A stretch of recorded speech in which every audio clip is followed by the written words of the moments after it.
Hey everybody, welcome back to the channel. It is July 1st, officially in the summer months here in Kentucky. And what do we have on the schedule today? So if you've watched my last video, we are done pulling honey supers. So all of these colonies are back to singles because I only run single brood management. Now, people that have a good eye will notice that this colony right here still has a ton of bees under it. And I don't know what's going on yet, but we're gonna have to figure it out. So I did check for queen rightness when I pulled the supers off that hive, and there is a brand new 2024 green dot queen laying in that gray hive. So what's going on underneath? A mess, that's what's going on. Hang on. Oh.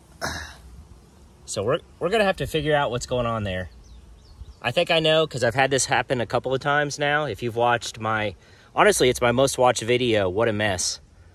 I think we have What a Mess 3.0 going on here. So I think we have a laying queen underneath this colony and a laying queen inside the colony, which I verified just the other day, last Saturday, when it was hotter than blue blazes out here. And I think the good Lord turned on the air conditioning because it's been like 60 to 70 degrees out here today, and it's been absolutely awesome. So perfect weather for beekeeping. Now, what are we doing today? Well, we're gonna apply Apiguard, which is a thymol-based treatment for mites. Now, which colonies? Well, I'm gonna start with these 4 over here. I need to do mite washes. I'm not going to wash all 20 of these colonies. I'm going to do spot treatments. I'm sorry.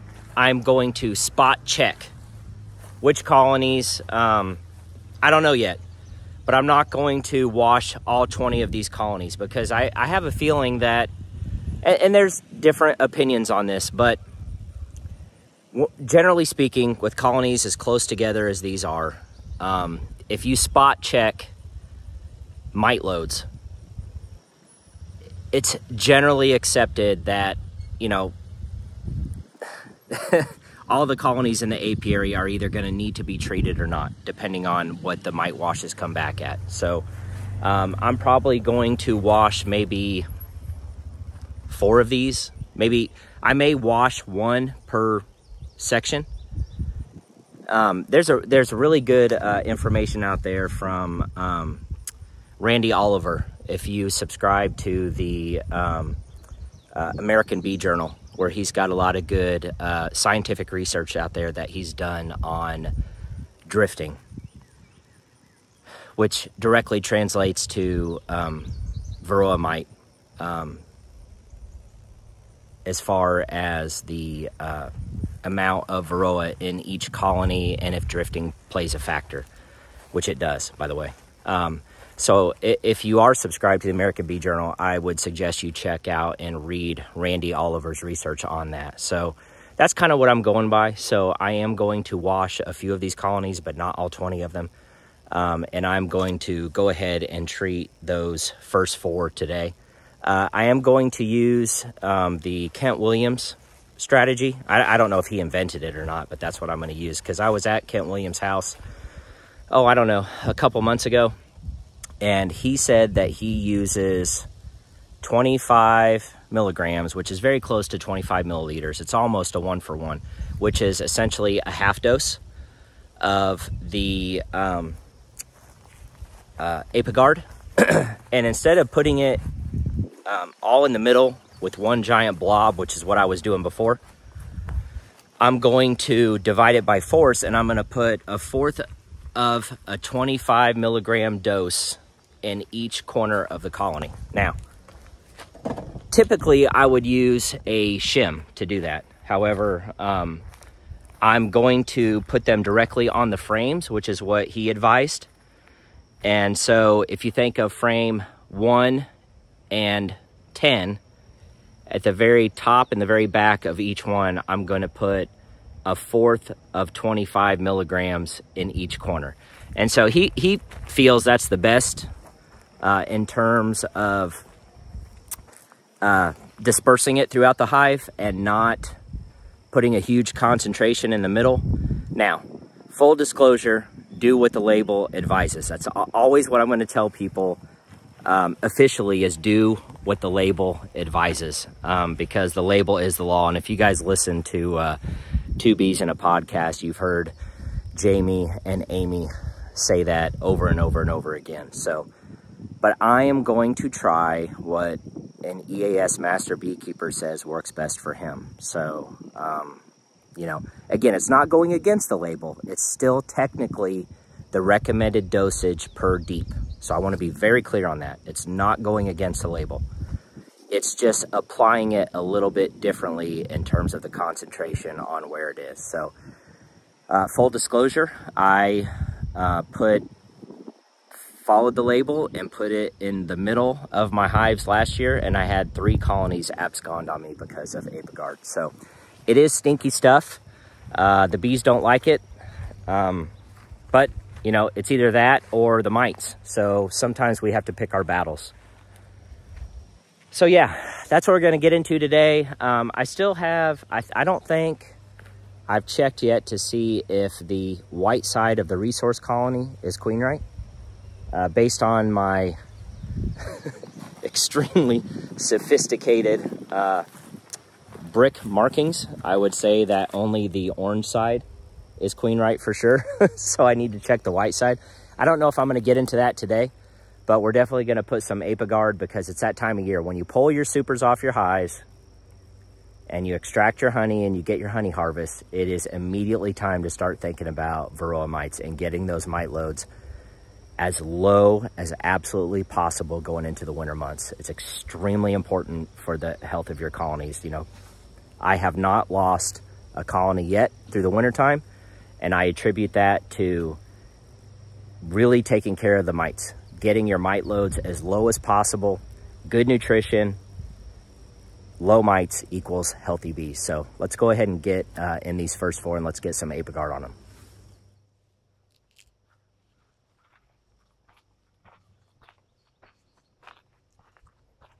All right, let's go ahead and get this first one.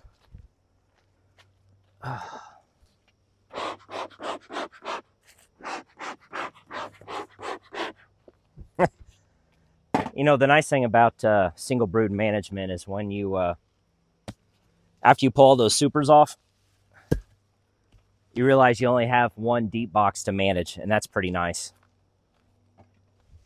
Let's set this over here. It makes inspections and treatments and everything else just a lot easier. I mean, again, I've talked about this in other videos, but there's just so many pros and very few cons to single brood management, in my opinion. It's so easy to manage 1 deep for the rest of the year. I mean, it's July 1st, so now, from now until we go into the winter time, and I put those gosh, what am I trying to say? The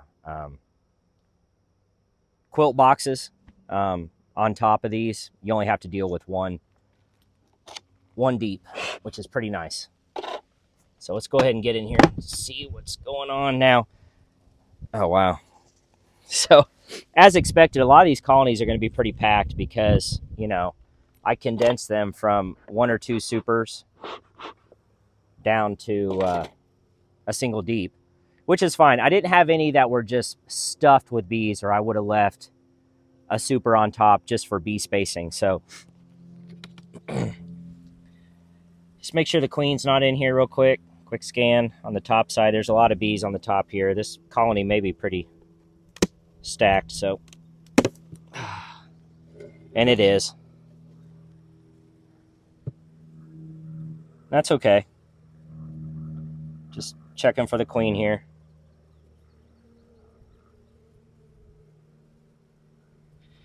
And I'm not going to try to find the queen necessarily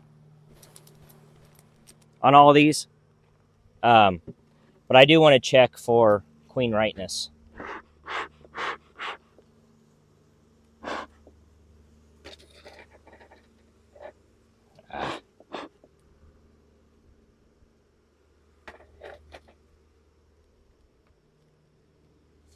Okay, let's take this first frame out here.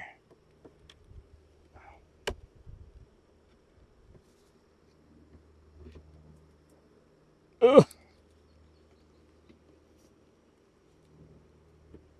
And it is, you know, a little late in the afternoon, so these bees could get a little angry at me, and if that's the case, we'll throw some gloves on, but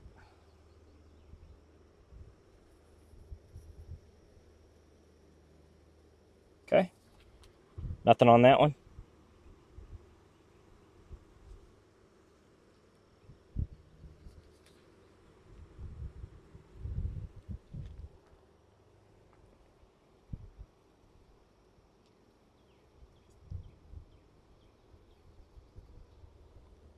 Yep, I see eggs. So the queen very well could be on this frame. Just going to do a quick scan, see if I see her. They're pretty jittery.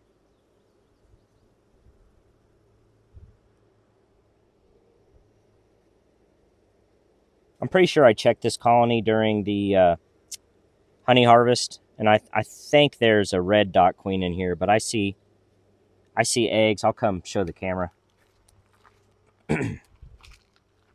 I don't see the queen, but you can see that they're queen, right? Hopefully on the camera. So there's larva, there's eggs right there. See the eggs right there in the middle? Oh, there's very young larva here. Got bee bred, open brood, capped brood. Let me see if, yeah, there we go. Right. I'll blow the bees out of the way. So they may be in the way, but there's C-shaped larva right there. Yep, young larva right there. And there's eggs in here. So I've seen everything I need to see on this first colony. So they're looking really healthy. Going into the winter. I'll bring the camera in real quick just so you can see. I know it's not fun to look from a distance, but like I've said before, it's just me, myself, and I filming this stuff.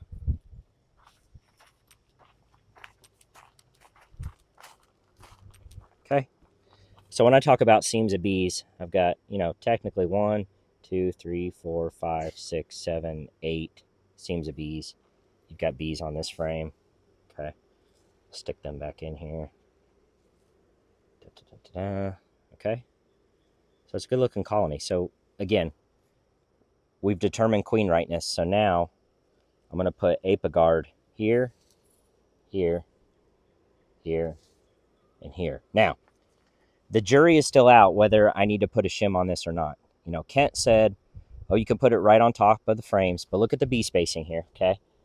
What I don't want them to do, and they very, very well may, is propolis around the Apiguard, okay? If they do that, round 2, I'm going to use a shim. So the treatment that I'm going to use, this is a Sunday. For the next 4 Sundays, I'm going to put 25 milligrams, which is essentially 25 milliliters, divided into 4s on each corner, okay? And I'm going to treat once a week for 4 weeks. And the reason we do that, again, is the thymol does not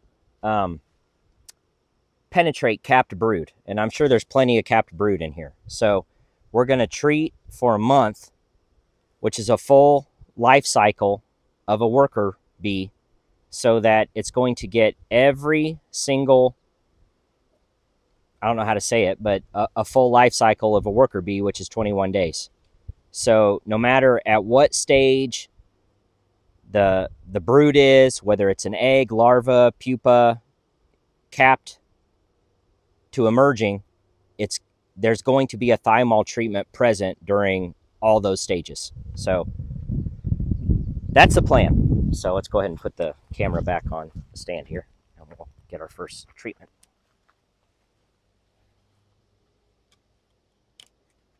Okay. And the directions tell you to stir this stuff pretty good.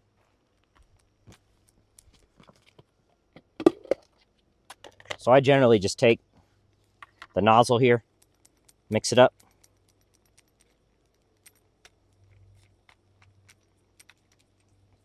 Okay, go ahead and draw 25 mLs worth. Now, this is also temperature dependent, and we're going to have some warm days here, but having a half dose is also one of the reasons why I want to use 25 milligrams instead of 50. The label actually tells you you can use 50 for a single deep, and you put it on the little card that it comes with and you put it in the middle, but that's going to be really stinky stuff, especially when we're going to have some 90-degree temperatures coming up. And I personally believe that's why I had 3 hives abscond on me last year. So, okay. Let's get the air out of this. Okay, 25. And I'm going to put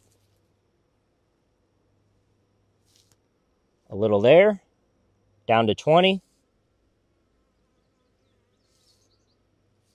down to 15,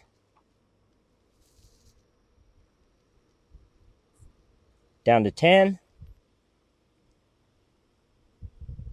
down to 5, and the remaining 5 I'm just going to split in equal parts right here, just like that. Okay?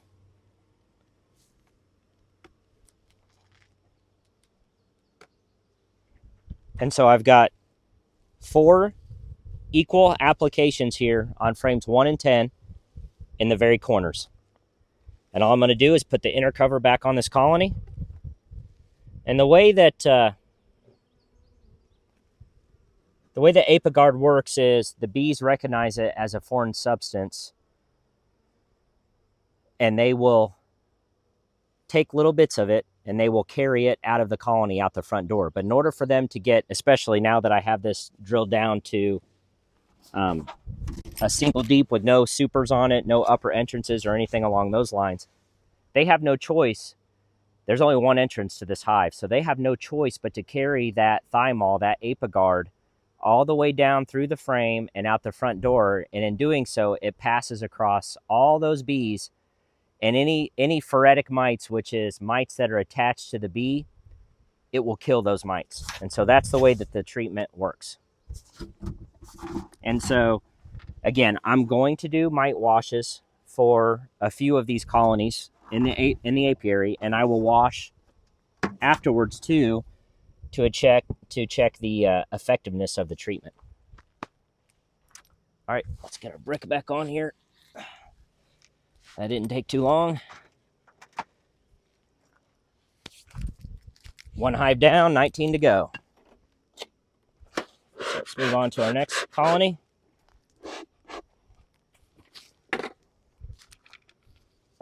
Move your tub out of the way.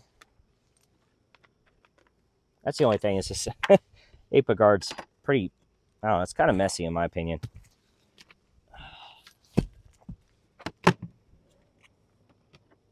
Okay. Nope, no queen.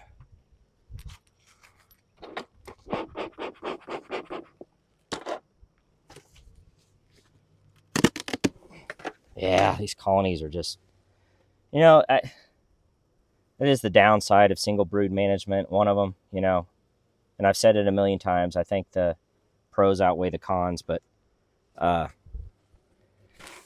when you get down to singles after honey extraction, it really does kind of jam-pack the brood chamber. But that's okay. They'll deal with it.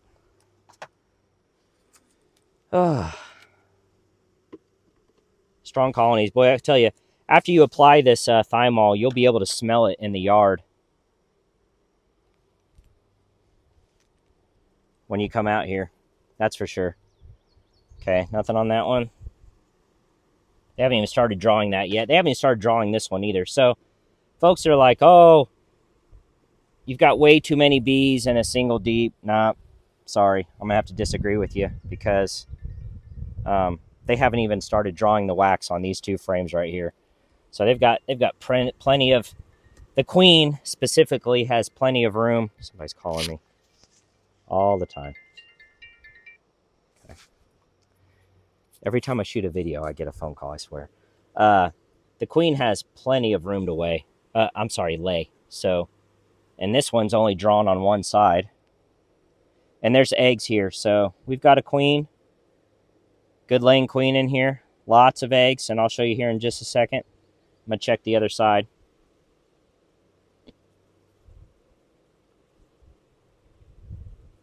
Just starting to draw that wax out. So let's see if our queen is on this frame. She was here at least within 3 days ago. I can tell you that much. I do not see her, but really nice. Check this out.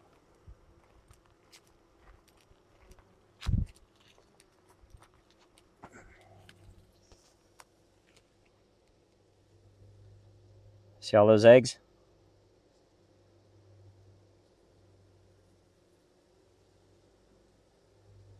So she's hard at work. And that's it. That's all I need to see. All I'm checking is for queen right status. I do not need to find her. You do not need to dig around in these colonies this time of year. Especially the later it gets in the year, the more risk you have at rolling or killing your queen. And the colony not able to replace her with a mated queen because the drone population declines as we head into the fall time period. Now, we're far away from that. I've successfully requeened colonies as late as almost October, which I do not advise. August, September is really probably the latest you should do that because these workers will start kicking drones out of the colony late September, October as we head into the winter time period. And you can end up with a queenless colony going into the winter.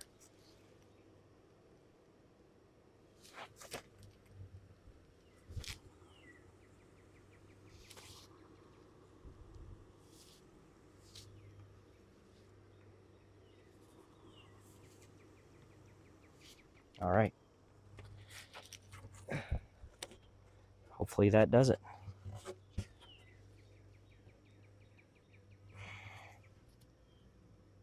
You can really smell it. Now this one, I do not give them an upper entrance, so I'm going to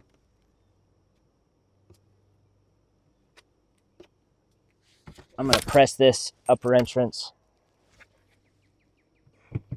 back so that they can't access that, because I really want the bees to have to take that thymol all the way down and out the front entrance. Ugh. Man, my back is still sore from extracting. Lifting these heavy bricks is not fun. Oh,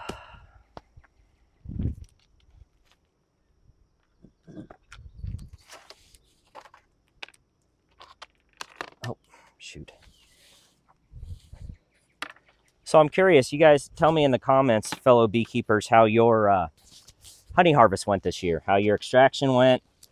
You know, did you get a good honey crop? Did you get more or less than you were hoping for?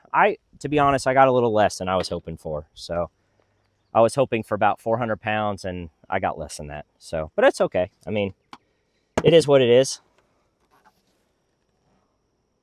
Yeah. Every single one of these colonies has got a lot of bees up top here.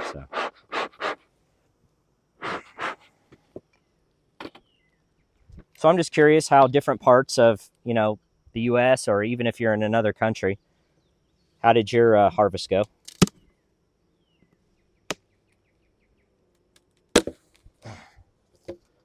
Okay.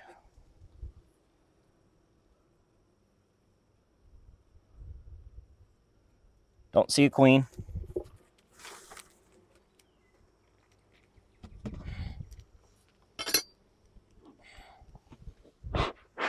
All these colonies look really healthy. I'll be honest though, these three really underperformed in terms of honey production. I'm gonna have to keep an eye on them and see how they do next year.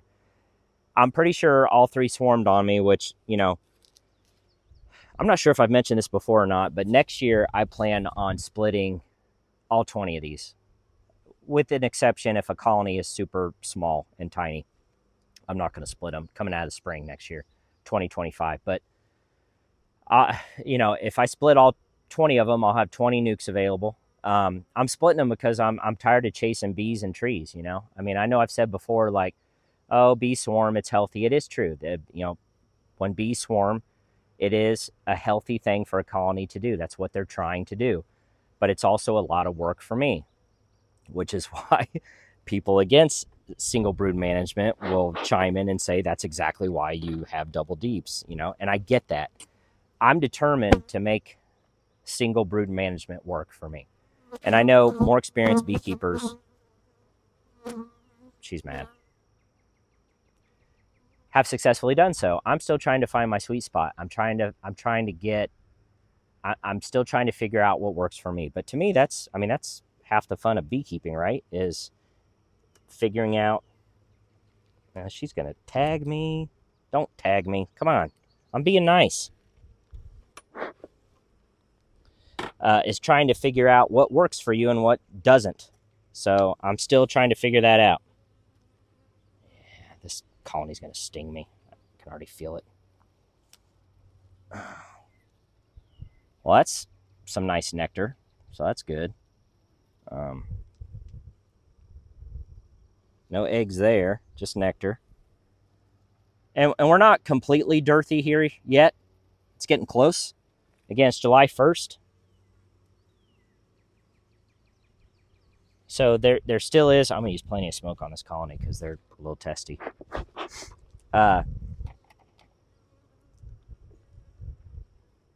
There is still white clover, some food available. But, oh yes, nice. Nice frame. Open brood, yep. I'm just looking for eggs. Not quite. Oh, man, they're really jittery. Again, all the foragers are in the colony right now, and this is such a great laying pattern. They are not happy to see me. Of course, the smoke is also making them jittery. I recognize that. Trying to get it out of their face. And I see eggs. So I've seen everything I need to see at this point. Don't need to find the queen. That's a beautiful laying pattern, though. I got to show you guys. Maybe if I get them away from the smoke, they won't be so jittery. But that's a beautiful laying pattern. You've got, it's almost wall to wall. They haven't capped it yet, but there's brood over there. There's brood all the way to the edge. There's brood up to the top. There's brood to the bottom. So if I were to check this back in just a few days, you would see one of those frames that people brag about on Facebook, myself included. That shows brood wall to wall. Don't see the queen, but I don't care. Don't need to find her. I know that this colony is queen right. Okay, I do have to brag. I think this next frame, man, the population of this colony is going to explode. But honestly, there's plenty of room in seam 1, 2, and 3. I can see here that they're not stuffed with bees, but I got to pull this frame because I think it's pretty impressive. Now stop getting so mad. They're bumping me, which is the step before stinging. Oh my Lord.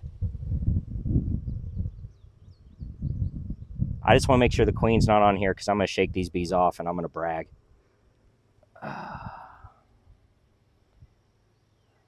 Okay, I don't see her. I don't see her. I don't see her. Okay, all right. Okay. Look at that, Dad. What a frame. Goodness, look at this. Tell me these aren't good queens. Look at that.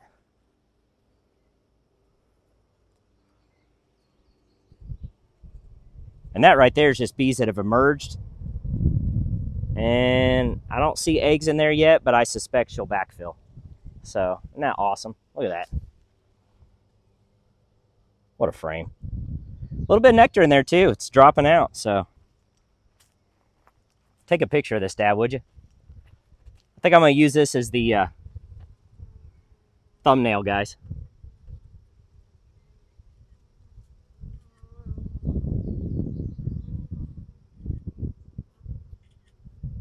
Okay. Yeah, there's some humble bragging in beekeeping, I'm not going to lie, but I'm telling you right now, the next frame in here looks the exact same, so wherever that queen is, she's doing her job. Awesome. Awesome, awesome. And so, if you're interested in some bees in the weeds nukes next year, you let me know. A little bit of self-promotion here.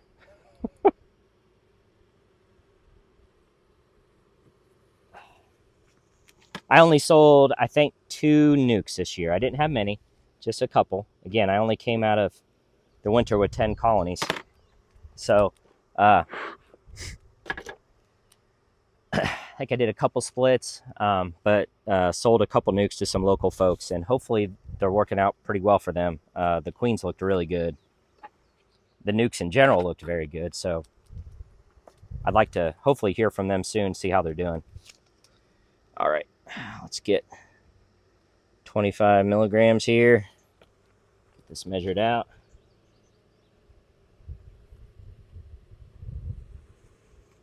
Okay, watch out, bees. You're not going to want this all over you.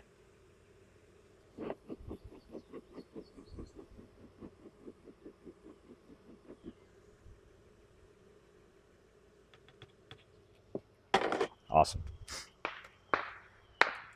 Oh, yes. Let the fireworks begin. It is that time of year.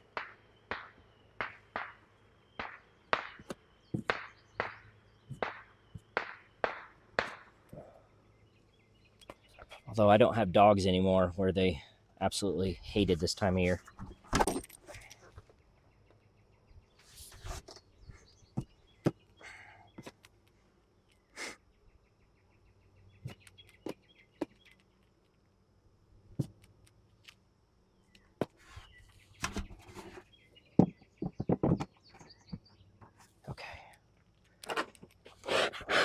Next, although this is a solid bottom board, so smoking underneath doesn't really help. Oh.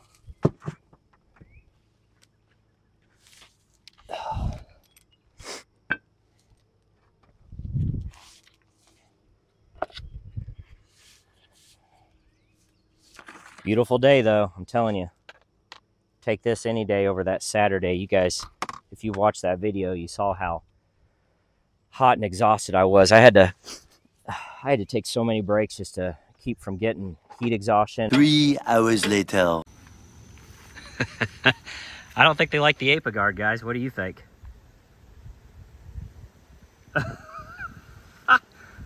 Of course, the IPM boards are in, so they're hot. I mean, it's 92 out here. But good grief, I bet we got quite a bit on the front of this one too. Solid bottom board. Oh yeah. Yep, not happy. And I forgot to put the IPM board on the one on the left. So that's the impact of screen bottom board. So I gotta put the IPM board in there. But yeah, not happy with the Apiguard for sure. It's kind of funny though.